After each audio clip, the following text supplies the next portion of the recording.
नमस्ते दोस्तों, मैं आपका मित्र निखिल प्रसाद आप सभी लोगों का स्वागत करता हूं अपनी एक और नई वीडियो में।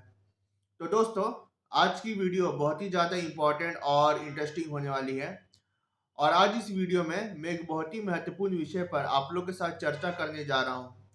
तो अंत तक इस वीडियो में बने रहें क्योंकि हो सकता है कि इस वीडियो के अंत तक आपको बहुत कुछ महत्वपूर्ण जानकारियाँ जानने को मिले। तो दोस्तों, यह वीडियो बहुत ही ज़्यादा इम्पोर्टेंट होने वाला है, खासकर उन लोगों के लिए जो कि लंबे वक्त से हकलाने की समस्या से जूझ रहे हैं और वह अनेक उपायों पर काम कर चुके हैं, पर उन्हें किसी भी उपाय से कोई खास फायदा मिल नहीं रहा है और वह थक हार करके यह वीडियो देख रहे हैं कि शायद इस वीडियो से उनको कोई एक अच्छा उपाय मिल पाए। तो जी, बिल्कुल आपको इस वीडियो से बहुत ही अच्छा उपाय मिलने वाला है क्योंकि इस वीडियो में मैं आपको बताऊंगा कि कैसे आप अपनी स्टैमरिंग को ठीक कर सकते हैं। और ये जो स्टैमरिंग होती है ना, जो स्टैमरिंग से आप सालों से पीड़ित हैं और आपने अनेक उपायों पर काम आपने कर रखा है, फिर भी आपको फ़ायदा नहीं मिला है। तो ये जो स्टैमरिंग होती है, यह आसानी से ठीक होने वाली चीज़ नहीं होती है। इसके लिए एक बहुत ज़्यादा परिश्रम चाहिए होता है ना? और इसके लिए आपको बहुत ही ज़्यादा पेशेंस भी दिखाना होता है। अगर कोई बहुत ज़्यादा इम्पेशेंट है और किसी को कम वक्त में ही रिजल्ट चाहिए, तो स्टैमरिंग क्योर उसके लिए बिल्कुल नहीं है, क्योंकि इसके लिए काफ़ी पेशेंस चाहिए और काफ़ी मेहनत चाहिए, है ना? मैं नहीं बोल रहा हूँ कि आप हमेशा जो है इसके लिए कोशिश करते रहिए, नहीं। अगर आप दिन में कम से कम 1 घंटा भी वक्त निकाल लें, तो आप अपनी स्टैमरिंग को 100% से मैनेज कर पाओगे और इसका क्योर भी संभव है। तो मैं आपको बताऊंगा इस वीडियो में कैसे आप अपनी स्टैमिना को क्योर कर सकते हैं और इसका जो जो कॉन्सेप्ट है ना, वो क्या है, कैसे आपकी स्टैमिना ठीक होती है, इसके पीछे का प्रिंसिपल क्या है और इसके पीछे का जो मैकेनिज्म है यह क्या है। तो दोस्तों, कॉन्सेप्ट ऑफ स्टैमरिंग क्योर है न्यूरोप्लास्टिसिटी। यह न्यूरोप्लास्टिसिटी क्या चीज़ होती है?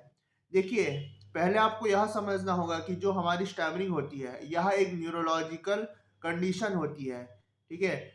और जब हम लोग बोलते हैं, तो क्या होता है कि सिग्नल्स हमारे दिमाग से ऑर्गन्स ऑफ स्पीच तक टाइमली पहुंच नहीं पाते हैं और इस वजह से क्या होता है कि हमारी स्पीच में काफ़ी ज़्यादा इंटरप्शन पैदा होते हैं और इंटरप्शन होने के वजह से हम लोग शब्द को उस आसानी से नहीं बोल पाते हैं जो कि एक नॉर्मल स्पीकर बोल पाते हैं, ठीक है? क्योंकि जो एक नॉर्मल स्पीकर होता है, उसका दिमाग जो है सिग्नल्स को अपने ऑर्गन्स ऑफ स्पीच तक टाइमली पहुंचा पाता है और जब ऑर्गन्स ऑफ स्पीच तक टाइमली सिग्नल पहुंच पाती है तो उसका वर्ड्स ऑटोमेटिकली मुंह से बाहर निकलता है।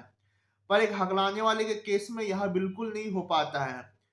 अगर एक हकलाने वाला जब बोलता है, तब उसके दिमाग से जो सिग्नल्स है वह ऑर्गन्स ऑफ स्पीच तक टाइमली पहुंच नहीं पाते हैं और टाइमली ना पहुंच पाने के वजह से वह हकलाने वाला अटक अटक के रुक रुक के बोलता है। तो सामने वालों को यह समझ में नहीं आता कि अगर कोई हकलाने वाला हकला रहा है तो आखिरकार उसका क्या रीजन है, क्योंकि एक नॉर्मल स्पीकर तो देखता है कि वह बिल्कुल अच्छे से बोल पा रहा है ना? अपने केस में देख रहा है कि मुझे तो बोलने में परेशानी नहीं होती है, तो उसे यह चीज़ समझ में नहीं आता है कि अगर कोई हकला रहा है तो उसके हकलाने के पीछे क्या रीज़न है, ठीक है?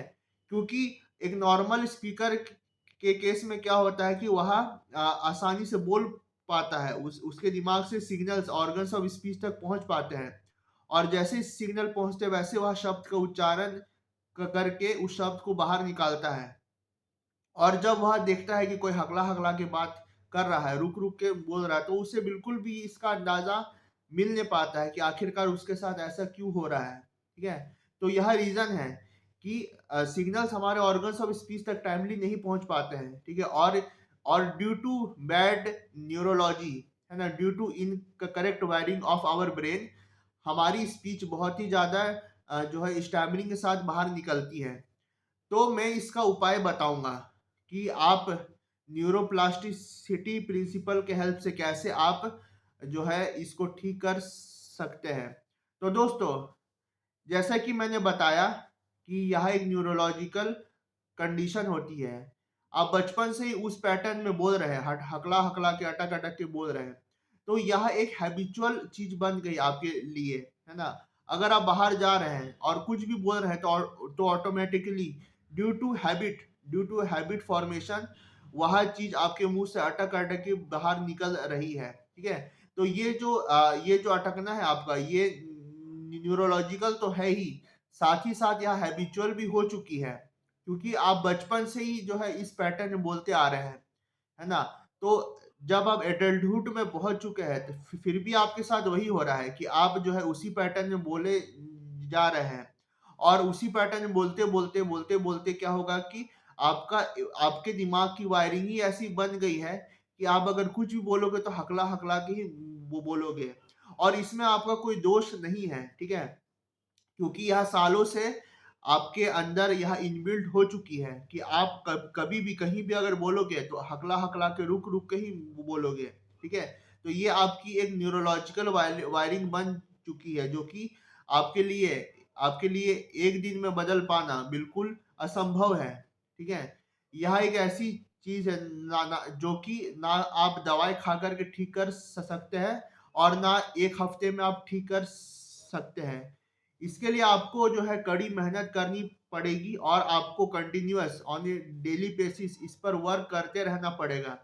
अगर आप डेली बेसिस पर इस पर वर्क कर पाओगे तो मैं आपको डेफिनेटली बताऊंगा कि हाँ, इसका क्योर बिल्कुल संभव है, और आप 100% कहीं भी किसी भी सिचुएशन में रह करके आप आसानी से बोल पाओगे, है ना। और आपको बहुत ज्यादा बोलने में परेशानी नहीं आएगी, यहाँ तक कि आप ऐसी भी जॉब कर पाओगे जहाँ जहाँ पर स्पीकिंग बहुत ज्यादा रिक्वायर्ड होती है, जैसे कि कस्टमर केयर एग्जीक्यूटिव की जॉब, है ना, सेल्स एंड मार्केटिंग की जॉब, या एक ऐसी जॉब जहाँ पर कि आपको ग्रुप के सामने बोलना पड़ता है, ठीक है।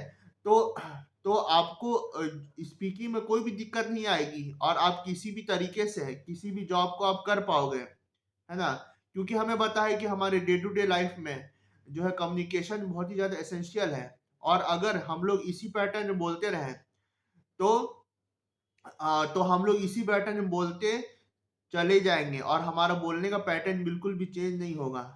तो दोस्तों, है ना, जो इसके लिए उपाय है वह यह है कि जो पैटर्न में हम लोग बचपन से बोलते आ रहे हैं हमें उसे चेंज करना पड़ेगा, ठीक है। और हमें एक ऐसा पैटर्न अडेप्ट करना पड़ेगा जहां जहां पर हम लोग बहुत ज्यादा स्ट्रगल करके नहीं बोल रहे हैं, ठीक है। अगर हम लोग उसी स्ट्रगल के साथ बार बार बोलेंगे तब हमारा बोलने का पैटर्न बिल्कुल भी चेंज नहीं होगा, ठीक है। और अगर हमारा बोलने का पैटर्न चेंज नहीं होगा तो हम लोग उसी ढंग से हकलाएंगे जिस ढंग से हम लोग 10 साल पहले हकलाते आ रहे थे, ठीक है। तो इसके लिए कुछ भी करके आपको बोलने का पैटर्न चेंज करना पड़ेगा, और उस पैटर्न को बार बार रिपीट करके आपको अच्छे तरीके से without hard blockage without hard stammering आपको बोलना पड़ेगा। तो इससे क्या फायदा मिलेगा? इससे दोस्तों ये फायदा मिलेगा कि जो आपका ओल्ड पैटर्न है, ठीक है, ओल्ड न्यूरोलॉजी है, वो बहुत हद तक चेंज हो जाएगा, और आपका दिमाग एक न्यू पैटर्न अडेप्ट कर लेगा, जहां पर कि आप बहुत ज्यादा अटक नहीं रहे, बहुत ज्यादा स्टैमरिंग के साथ बोल नहीं रहे, बल्कि आप एक एक फ्लो में विदाउट हार्ड ब्लॉकेज आप अच्छे से बोल रहे हैं, ठीक है।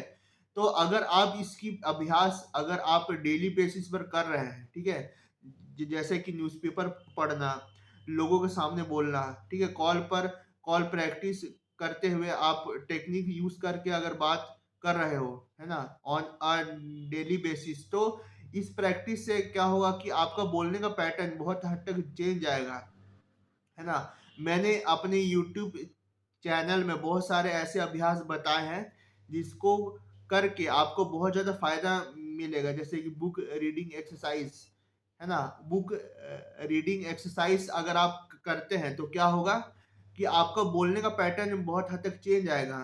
जैसे कि हम लोग बचपन से ही बहुत ज़्यादा अटक अटक के बोलते आए हैं, तो हम तो इस यूट्यूब चैनल में मैंने जो है बहुत सारे टेक्निक्स के बारे में बताया, जैसे कि बाउंसिंग, प्रोलोंगेशन, ठीक है, पॉजिंग। तो ये सब टेक्निक अगर हम लोग अपनी डे टू डे लाइफ में यूज कर रहे हैं, while book reading practice, while while phone call conversation practice, while day to day conversation with strangers, ठीक है। तो अगर हम लोग अपनी बोली में अगर इस चीज को ढाल रहे हैं, अपने जो है फ्लुएंसी शेपिंग टेक्निक्स को। तो इससे क्या होगा कि हमारे बोलने का पैटर्न में बहुत हद तक इम्प्रूवमेंट आएगा। और अगर बोलने पैटर्न में बहुत हद तक इम्प्रूवमेंट आ जाए और इस चीज़ को हम लोग अगर डेली बेसिस पर कंटिन्यूएशन में करते रहें, तो इसको करते-करते हमें बहुत ज़्यादा इम्प्रूवमेंट महसूस होगी, ठीक है? और हमें बोलते वक़्त कॉन्फिडेंस भी महसूस होगा, क्योंकि आप सभी को पता है कि अगर हम लोग हकलाते हैं, तो हमारा कॉन्फिडेंस लेवल बहुत हद तक डाउन होता है और कॉन्फिडेंस लेवल अगर डाउन हो जाए, तो हम लोग कोई भी काम को आसानी से कर नहीं पाते हैं। वही अगर कोई कॉन्फिडेंटली बोल पा रहा है, तो वही उसके लिए बहुत बड़ी बात होती है। तो कॉन्फिडेंट स्पीकिंग बहुत ज़्यादा रिक्वायर्ड होती है। अगर आप कहीं भी अगर जाएँ, है ना? और अगर स्टैमरिंग के साथ बोलें, तो आप देखोगे कि वहाँ पे बोलते हुए आपको काफ़ी डर महसूस हो रहा है और आप कॉन्फिडेंटली अपनी बातों को सामने वाले से कह नहीं पा रहे हैं और आपको खुद भी शर्म महसूस हो रही है कि मैं आखिरकार कैसे बोल रहा हूँ। वहीं अगर आप प्रैक्टिस करके अपनी बोलने के पैटर्न में कुछ चेंज लेकर के आ जाएँ, है ना? और कहीं भी जाएँ, आप कहीं भी जाएँ तो उस चीज़ को आप जो है अपनाएँ, ठीक है? कि आपको कुछ भी बोलना है तो अपने बोलने के पैटर्न को चेंज करके बोलना है ना? और बार-बार अगर उसी पैटर्न में आप आप अगर टिक करके बोले, है ना? जैसे कि बाउंसिंग यूज़ करके बोलना है, प्रोलॉन्गेशन यूज़ करके बोलना है, स्लो स्पीकिंग में बोलना है या पॉज़ लेकर के बोलना है, ठीक है? जो भी आपको पसंद आए, आप उस चीज़ को अपनाएँ और एक बेटर फ्लो में बोलें, कहीं भी अगर जाएँ तो। तो आप देखेंगे कि आपके बोली में, आपके आपके बोलचाल में कॉन्फिडेंस लेवल आपको दिखेगा, है ना? और कोई भी काम आप करेंगे तो आपको कॉन्फिडेंस महसूस होगा अंदर से, ठीक है? तो ये साइंस थी, ये थ्योरी थी, है ना? कि कैसे कोई भी अपनी स्टैमरिंग को ठीक कर सकता है ना? With the help of neuroplasticity. Neuroplasticity जैसा कि मैंने बताया कि आप अपने ओल्ड पैटर्न ऑफ स्पीच को बदल रहे हैं विद अ न्यू पैटर्न, ठीक है? और अगर आप न्यू पैटर्न को अपना रहे हैं तो और इसका बार-बार अगर अभ्यास कर रहे हैं, तो न्यूरोप्लास्टिसिटी के हेल्प से आपको बहुत ज़्यादा इम्प्रूवमेंट मिलेगी, है ना? बहुत ज़्यादा इम्प्रूवमेंट मिलेगी और आप ये देखोगे कि एक बेटर पैटर्न के साथ आप एक बेटर स्पीकर भी बन के दिखाओगे, ठीक है? तो ये थी science behind the cure of stammering, ठीक है? तो अगर आपको मेरा यह वीडियो पसंद आया, तो आप मेरे वीडियो को लाइक करें, मेरे चैनल को सब्सक्राइब करें और मेरा यह वीडियो उन मित्रों के साथ शेयर भी करें जिनको इमीडिएट हेल्प की रिक्वायरमेंट है और जो लोग लंबे वक़्त से स्टैमरिंग की समस्या से जूझ रहे हैं। तो बहुत-बहुत धन्यवाद आप सभी का, मेरा वीडियो अंत तक देखने के लिए। Thank you very much.